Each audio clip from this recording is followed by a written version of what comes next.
Hi, you guys. All right, one more bone we're going to do here with my fabulous drawings. Let's go through this one, and this is the ulna. So let's look at it. Wow, it's a pretty good one, huh? So I'm going to look at my list here to make sure I'm covering all of them. The ulna, remember, spells U because it has the U there, so that's going to be really helpful that you don't mess up the bone. The other thing we need to look at is what is the name of this whole space here, and this is the trochlear notch.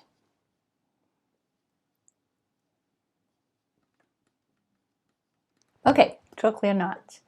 And then we have a name for this protrusion and this one down here. And they correspond to the fossae, remember, to the fossa that goes into the space on the actual humerus. And we're going to remember those by saying ole corona. So we know that this top one is the olecranon process. And this one down here is the coronoid process. Ole, let's go like that. We'll give it an accent. Ole corona. And that's how you're going to remember both of those. Good. Now here, we're going to do that in a different color there. There is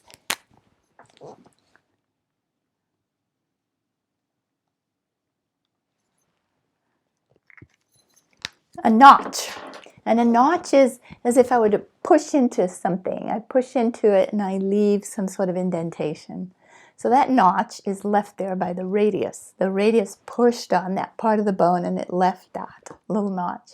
So good name for it then is going to be radial notch. Because it belongs not to the ulna, but to the radius. Good. And then we have this guy here. That's the only other one that we need to look at.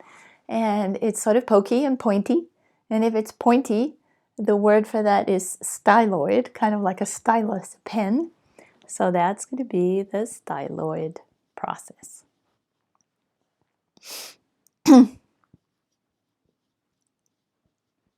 So we have lots of processes here. The styloid process, it looks like a pen. The ole and the corona. So the olecranon process and the coronoid process, and all these are part of the ulna. A notch is something different, right? It's not something that's sticking out, but it's something that's sort of indented in. I have a vocab list for you. Be sure that you check it. It's referred to as insies and outsies. So in other words, what pokes in and what pokes out. And there's all the vocabulary that's used for bones. So that's going to help you. Great. That's the end of the ulna.